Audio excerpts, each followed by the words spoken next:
আপনারা আমাদের বিবৃতি দেখেছেন, হ্যাঁ, বিবৃতিতে ডিপ্লোম্যাটিক ভাষায় যতটুকু একটি দেশকে বোঝানো যায় সেটা আমরা বলেছি, চেষ্টা করেছি। এবং এর আগে আমরা কিন্তু বারবার বলেছি যে ভারতের অবস্থান পরিষ্কার করতে হবে, যে বাংলাদেশের সাথে তাদের সম্পর্ক তারা কিরকম চায়। একজন সাজাপ্রাপ্ত আসামি যখন ভারতের মাটিতে বসে এই ধরনের কথা বলে এবং ভারত সরকার সেটা অ্যালাউ করে, তখন অবশ্যই বাংলাদেশি এবং বাংলাদেশের মানুষের জন্য একটা উদ্বেগের জায়গা তৈরি হয় যে আমাদের ভবিষ্যতে আমাদের সম্পর্কটা কোথায় গিয়ে দাঁড়াবে। তো আমরা এটা হচ্ছে আওয়ামী লীগের পুরনো একটা চরিত্র, যে যখনই শেখ হাসিনা যখন বাংলাদেশে 17 বছর ধরে দমন পীড়ন করেছেন, তখনও কিন্তু আওয়ামী লীগের সময় কোনো ঘটনা ঘটলেই একটা মানে এখানে এক্সট্রিমিজম, টেরোরিজম এই ধরনের একটা ন্যারেটিভ তৈরি করার চেষ্টা হয়েছে। তাদের খুন, গুম, তাদের এক্সট্রা জুডিশিয়াল কিলিং, তাদের বিচার বহির্ভূত হত্যাকাণ্ড যখন যে সময় তারা করেছেন, সেগুলো যখন ঢাকার একটা সময় হয়েছে, তখন সেগুলো ঢাকার জন্য তারা এক্সট্রিমিজম নিয়ে এসছেন, জঙ্গিবাদ নিয়ে এসছেন। এই জঙ্গিবাদের তত্ত্বটা আওয়ামী লীগের পুরনো নোংরা পলিটিক্স, এটাই তারা এখন বিদেশে মাটিতে বসে আবার নতুন করে করার চেষ্টা করছে। সেটা এখন ভারত অ্যালাউ করবে কি করবে না, আবারও আমি বলতে চাই, আই রিপিট, সেটা ভারত সরকারকে সিদ্ধান্ত নিতে হবে।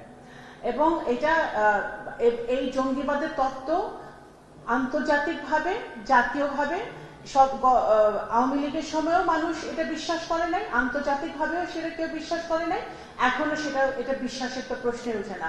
বাংলাদেশে এখন জনগণের সমর্থিত, জনগণের দ্বারা নির্বাচিত একটি সরকার আছে, জনগণের দ্বারা নির্বাচিত একটি বিরোধী দল আছে। এখানে কোনোভাবেই জঙ্গিবাদের কোনো প্রশ্নই ওঠে না। এটা আওয়ামী লীগের একটা পূর্ণ তত্ত্ব, আন্তর্জাতিক মহলে অ্যাটেনশন পাওয়ার জন্য এটা করা হচ্ছে। এবং মানবাধিকার, এখন যখন আওয়ামী লীগের মুখে গণতন্ত্র শুনতে হয়, আওয়ামী লীগের মুখে মানবাধিকার শুনতে হয়, তখন এটা অত্যন্ত হাস্যকর একটা ব্যাপার হয়ে দাঁড়ায় যে যখন চৌধুরী আলমকে গুম করেছিল, যখন ইলিয়াস আলীকে গুম করেছিল, যখন সুমনকে গুম করেছিল এবং তাদের মতো বহু লোককে গুম করেছিল, তখন মানবাধিকার কোথায় ছিল? হেলিকপ্টার দিয়ে ছোট ছোট বাচ্চাদেরকে গুলি করে হত্যা করেছিল জুলাই অগস্ট মাসে, তখন মানবাধিকার কোথায় ছিল? তো সুতরাং এগুলো তো হাস্যকর ব্যাপার। তো এগুলো আমরা পরিষ্কারভাবে বলতে চাই যে বাংলাদেশের জনগণ দল, মত, ধর্ম, বর্ণ নির্বিশেষে ইউনাইটেড আছে। কোনোভাবেই এখানে যে ফ্যাসিবাদ চলেছে গত 17-18 বছর, সেই ফ্যাসিবাদ আবার ফেরত আসুক, আবার এখানে ফ্যাসিবাদে উত্থান হোক, সেটা কোনোভাবে বাংলাদেশের জনগণ সেটা মেনে নেবে না।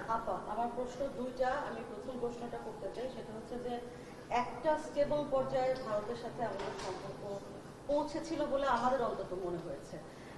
এই ঘটনার পরে আবার সম্পর্কটা আসলে নিচের দিকে চলে গেল কিনা, আগে আমি প্রশ্ন করি, পরে প্রশ্ন পরে করছি। একবারই দুটো প্রশ্ন। একবারে দুটো।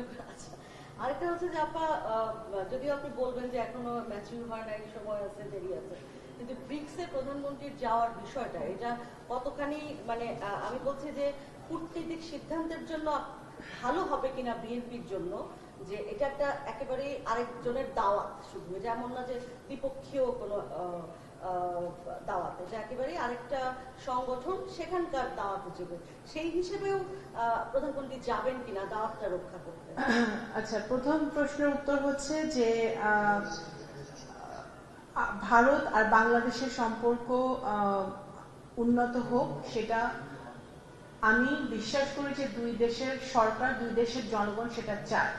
কিন্তু ভারতের মাটিতে বসে স্বৈরাচারী, ফ্যাসিবাদী, সাজাপ্রাপ্ত আওয়ামী লীগের লোকজন এবং আওয়ামী লীগের প্রধান যদি এই ধরনের ষড়যন্ত্রমূলক কাজকর্ম চালিয়ে যেতে থাকে এবং সেটা যদি ভারত সরকার এখনই বন্ধ না করে, এই মুহূর্তে বন্ধ না করে, তাহলে অবশ্যই সেটা বাংলাদেশের জনগণের জন্য একটা উদ্বেগের জায়গা তৈরি করে।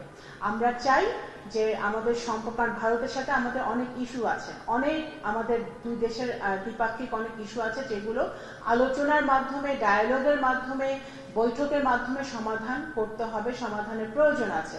সুতরাং অবশ্যই আমরা বসতে চাই, আমরা আলোচনা করতে চাই, এবং সেইটাই সিদ্ধান্তটা ভারতকে এখন নিতে হবে যে তারা এই স্বৈরাচারী ফ্যাসিবাদী যারা সাজাপ্রাপ্ত তাদের ভারতের মাটির তারা প্রথমত আশ্রয় নিয়ে আছে, এবং তারপরে সেই বক্তব্যগুলো তারা এখনো তারা কন্টিনিউ করতে দিবে কিনা, অ্যালাউ করবে কিনা, সেই সিদ্ধান্তটা ভারতকে নিতে হবে।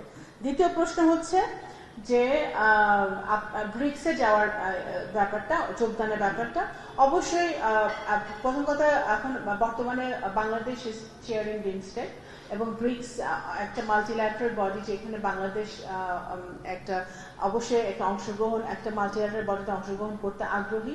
সেই হিসেবে মাননীয় প্রধানমন্ত্রী সেটা অংশগ্রহণ করবে কিনা সেটা ওনার ব্যস্ততা, ওনার সময় এবং ওনার সময় উনি বলে দিবে, এবং সিদ্ধান্তটা ওনার নিতে হবে যে ওনার শিডিউলের উপর ডিপেন্ড করবে উনি যেতে পারবেন কি পারবেন না। আমার একটা প্রশ্ন, আমরা যখন ভারতের সরকারকে এই ধরনের একটা কড়া প্রতিবাদ জানিয়েছে, ঠিক তার 24 ঘন্টা যেতে না যেতেই ভারতের হাইকমিশনার সচিবালয়ে বিদ্যুৎ মন্ত্রীর সাথে দেখা করেছেন, এবং তাকে আহ্বান জানানো হয়েছে গ্যাস যেন ভারত থেকে গ্যাস যেন অব্যাহত থাকে বা বিদ্যুৎ আমদানি যেন অব্যাহত থাকে। দেখুন, একটা দেশের সাথে একটা সরকার, একটা গভর্নমেন্ট টু গভর্নমেন্ট রিলেশন তো বহুমাত্রিক হয়। এখন আমরা যদি খুনি হাসিনা বা তার দোসররা তো চাইবে যে আমরা ওই জায়গায় আটকে থাকি। আমরা তো, বাংলাদেশ তো একটা জায়গায় আটকে থাকতে পারে না। একটা দেশের সাথে একটা দেশের বহুমাত্রিক সম্পর্ক, আমি আগেই বলেছি, কিন্তু তাদের সাথে আমাদের অনেক ডায়ালগ, ভারতের সাথে আমাদের অনেক ডায়ালগ হওয়ার প্রয়োজন, অনেক আলোচনার প্রয়োজন আছে। আমাদের বিভিন্ন ইস্যু আছে, আমাদের এনার্জি নিয়ে আমাদের কোঅপারেশন আছে, আমাদের পানি নিয়ে ওদের সাথে বিরাট ইস্যু আছে, বর্ডার নিয়ে ইস্যু আছে। তো এগুলো তো আলোচনার মাধ্যমে সমাধান করতে হবে। এখানে 24 ঘন্টা 36 ঘন্টার ব্যাপার নয়। এই আলোচনাগুলো চলবে, এই ডায়ালগ গুলো চলবে, কিন্তু ওইটাও তো একটা বার্নিং ইস্যু, যেটা জুলাই যোদ্ধাদের কে আহত করে, যেটা জুলাই যোদ্ধাদের পরিবারদেরকে আহত করে, যেটা বাংলাদেশের জনগণের সেন্টিমেন্টকে আঘাত করে, যেটা বাংলাদেশের 17 কোটি গণতন্ত্রকামী মানুষ যারা যুদ্ধ করেছে, প্রাণ দিয়েছে, রক্ত দিয়েছে, তাদেরকে আহত করে। সেই জায়গাটায় ভারতকে আরো বেশি সংবেদনশীল হতে হবে, এবং they have to make a very intelligent decision what they want to do in the future. আপনারা তলব করবেন না ভারতীয় হাইকমিশনারকে? আপনারা যেহেতু আগে বলেছিলেন, একটি অনুষ্ঠান ছিল রাষ্ট্রপতির প্রোগ্রামে, সেখানে আমরা দেখেছি বিভিন্ন বিদেশি রাষ্ট্রদূত যারা ছিলেন তারা এই গল্পগুলোর মধ্যে দ্রুত চলে গেছে।